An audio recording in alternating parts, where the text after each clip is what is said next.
Hello, you're watching the Nouvel Esprit video series on the theology of the body. This video is dedicated to audience 62. We are your hosts. I am Jeremy Hossotter. And I'm Guillermo Moreno.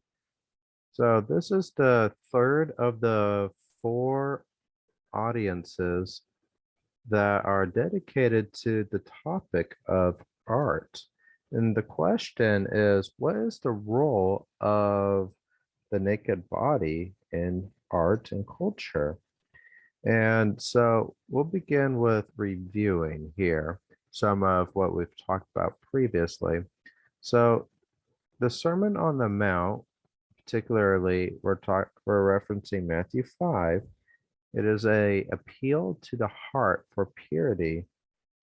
And this appeal also applies to media, art, the mass culture, pop culture, etc. And shame places a limit upon cultural products for the sake of the human person, in defense of the value of the human person. So there's a positive content that is being defended here, and that is the value of the human person and also the sexual value of the body. So porno vision, which is a reference to film and photography. Pornography is a reference to literature. Both of these things, they occur when personal sensibility is overstepped in regards to the naked body. And this overstepping is a violation of the body's right to intimacy. And this intimacy is rooted in the order of gift in the spousal meaning of the body. So we know that after the fall, in the state of original sin, man and woman experience shame over the body, and shame protects the sexual value of the body by keeping it integrated with the value of the human person. And so shame has this positive role in defending this great value, the value of the human person, and his or her sexual value as being masculine or feminine. And so when we step beyond this limit of shame, we violate this personal sensibility of what are the proper boundaries within chastity.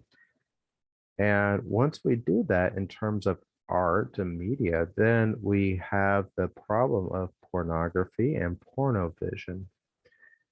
And what we have to keep in mind is that the body in its masculinity or femininity has this order of gift inscribed in it.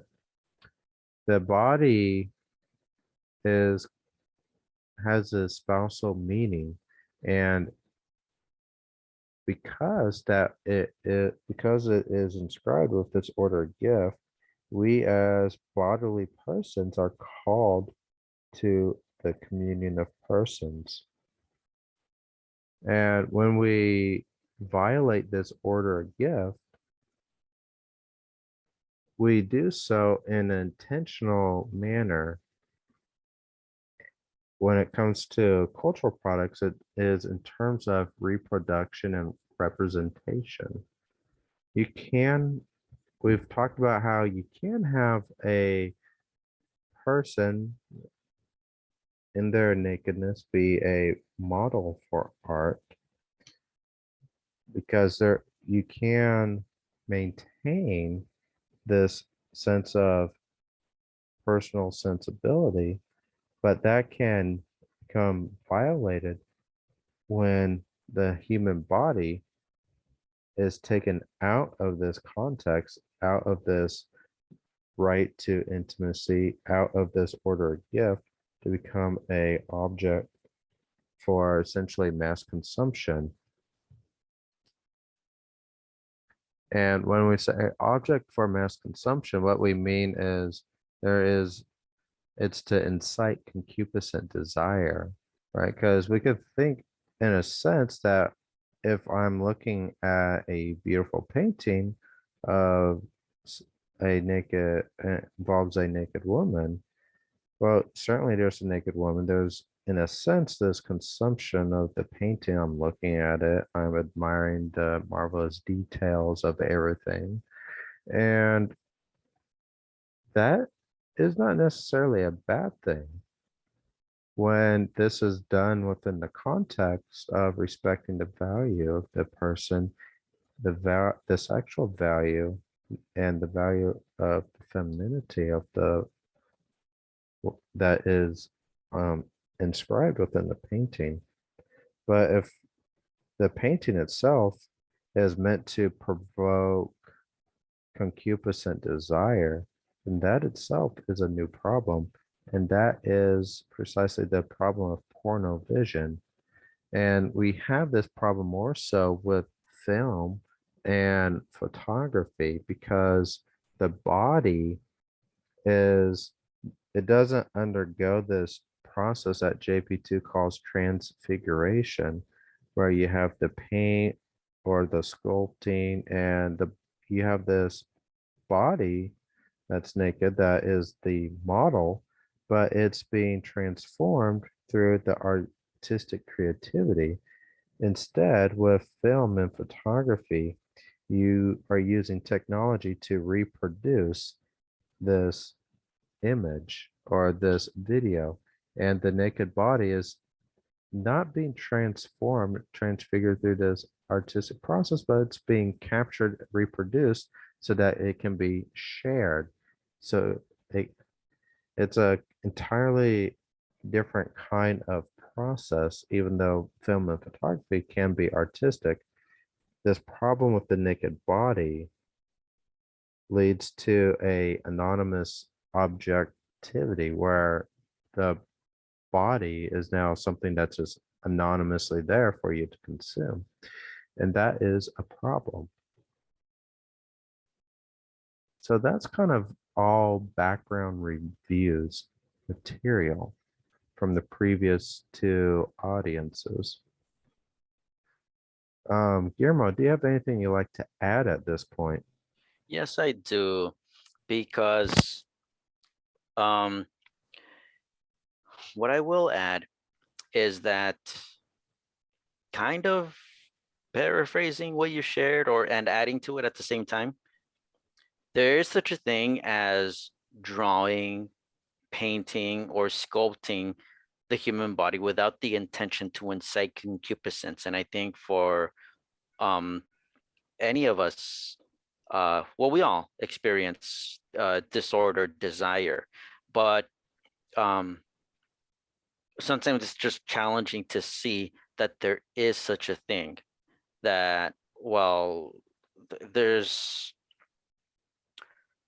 the two are confused sometimes just because both well, art and pornovision and pornography, those two different categories, yeah, one may experience some level of arousal just because you have the depiction of a human body, and our bodies are going to react. Just because that's the case, we almost seem to rationalize pornovision and pornography. But no, there is such a thing as an individual artist making a work of art depicting the human body without the intention to incite concupiscence. And the opposite is also true. There is such a thing as producers um, copying images of the human body with the intention to incite concupiscence, and also literally pornographia, the writing or drawing of the prostitutes. Similarly, there is such a thing as an individual artist drawing certain things with the intention to incite concupiscence. That's how I wanted to phrase that. Yeah, no, that's a wonderful way of putting it. And actually, you bring up some themes that we'll be talking about later in this audience and the next one. Awesome. Yeah, so no, everything you said are actually points that JP2 is going to make soon. Yeah, so thank you for that, Guillermo. Yes. All right. So the violation of shame. Shame and personal sensibility are offended because of this transfer from what belongs to within the communion of persons is now placed within the context of social communication becoming public property.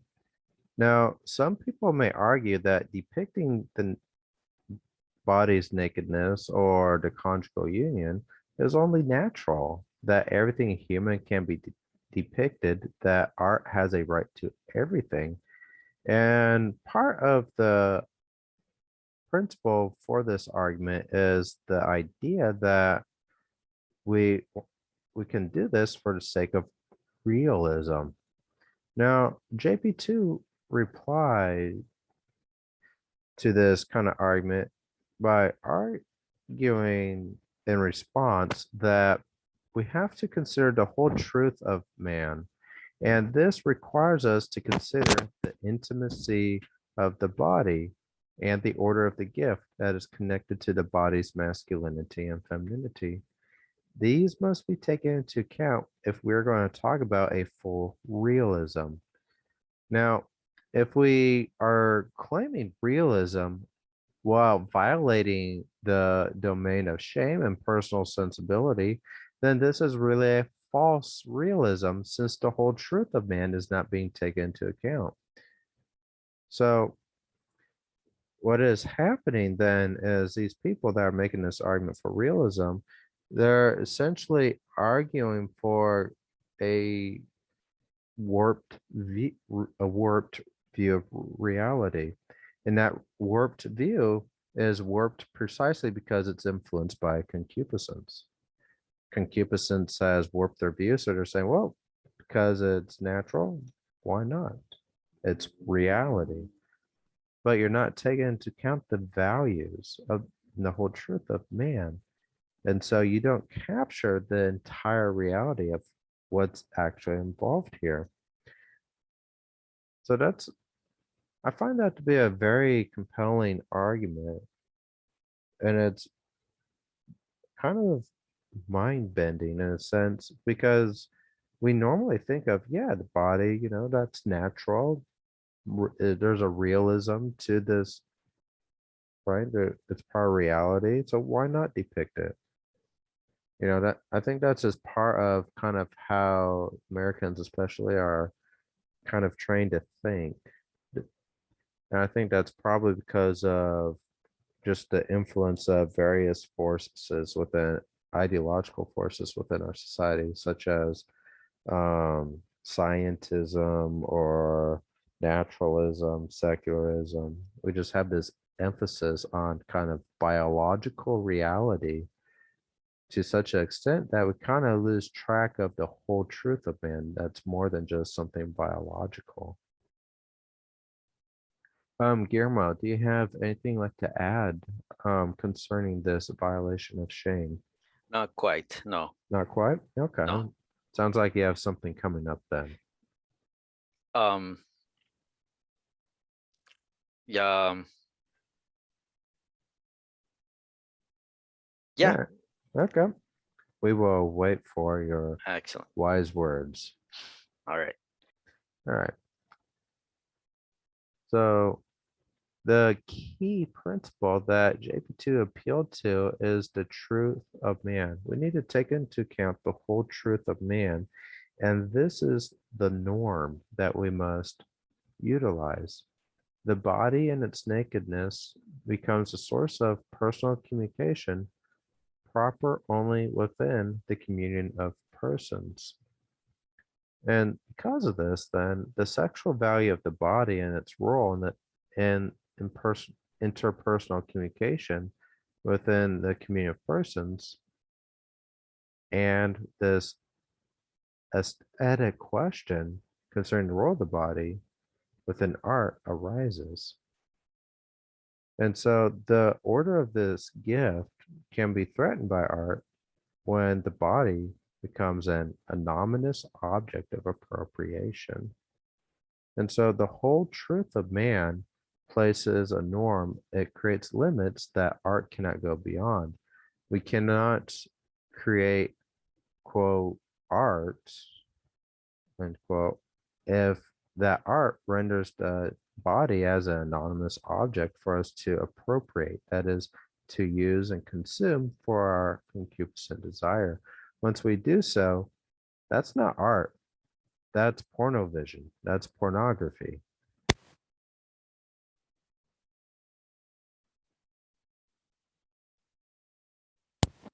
And so we have to keep this in mind, the whole truth of man. That is the norm.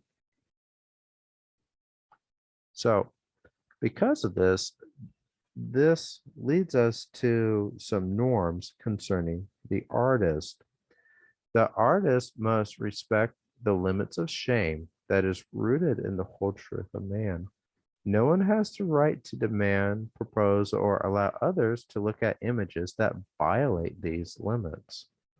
And so the violation of these limits is a transformation of the object of gift into an anonymous object of social communication. And so the problem of porno vision pornography is a problem not because of either Manichaeism or Puritanism, right? We're not arguing in manners such as either of those false ideologies. The pornography and pornovision are problems because they violate the sphere of values rooted in the dignity of the human person. And this realm is something that no one can be indifferent of. Everyone has to, everyone needs to be cognizant of this realm. And if we fail to take it into account, if we fail to properly respond to it, then that makes us evil because now we are not giving the response rightfully due to the dignity of the human person and the value of the body. And so, far or film, art, photography, these can all help form or destroy these values within the heart of man. And so, art, film, photography, culture has a real and serious role when it comes to forming man's heart. If Christ appealed to man's heart for to not commit adultery with the woman by not looking at her with concupiscent desire, well, then we need to have a culture that helps foster the right ordering of the heart. And when we have creators that fail to do this, then we are not promoting a culture of chastity and purity. And that itself is something evil. Guillermo, do you have anything you would like to add? Yes, actually building off of the title of the previous slide, the truth of man is the norm. There we go. So it almost seems like in historical man, the norm is whatever we experience. Just because I experience these disordered desires, oh, that's the norm. It's natural, as we say. And the opposite is true. And you mentioned, no, you didn't say biologism. You said scientism, biology, naturalism. It almost seems like, okay, there's these functions that we experience, yes, but we're forgetting, we're just not looking at it at the reality integrally. We're forgetting the personal aspect of the human person, the personalistic aspect of the human person. That in and of itself is the truth of man, and that is the norm. And that's what we're up against in our culture. Just showing an integral view of the human person, but we're so stuck in disordered desires as the experiences being the norm. Yeah, no, that is a great way of putting it. All right. Yeah, No, no. that was what was on my mind. All right, yeah, thank you, Guillermo. Awesome. Thank you. Do you have any last thoughts concerning this audience? I don't. All Thank right. you. Thank you everyone for watching our video. If you have been enjoying our content, please like, subscribe, and share our social media such as Facebook and YouTube. Also, please consider making a financial donation through either PayPal or Patreon.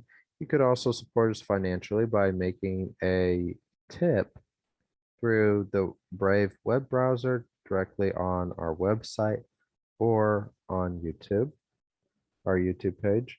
Your financial support goes towards the maintenance of our website and the our ability to purchase new material so that we can continue providing you with great resources such as this video series and our many articles on our website.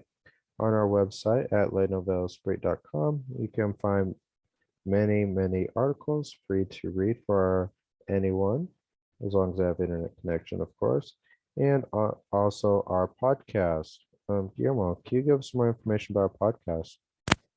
Yes, in our other podcast series, we talk about a variety of topics, such as trends in culture and politics, and we always do so from a Catholic personalist perspective. You can listen to our podcast episodes on the Nouvel Esprit website in the podcast page under media, or you could also use that page to locate us on Buzzsprout, where we upload our episodes, and you can listen to us on buzzsprout.com or use Buzzsprout to locate us in other popular podcasting platforms, such as Google Podcasts, Apple Podcasts, and Spotify. In case you are lost, wondering where is all this social media, you can simply go to lesnouvellesprit.com/subscribe. There you'll find our Facebook, YouTube, PayPal, Patreon, all the various websites our podcast is distributed on, and more things. Again, that is at lesnouvellesprit.com/subscribe. Guillermo, do you have anything else? Yes, I would like to ask our audience to keep us and our mission in your prayers. Yes, please keep us in your prayers. We are gracious for those. And with that, we will see you next time. Bye, everyone. God bless.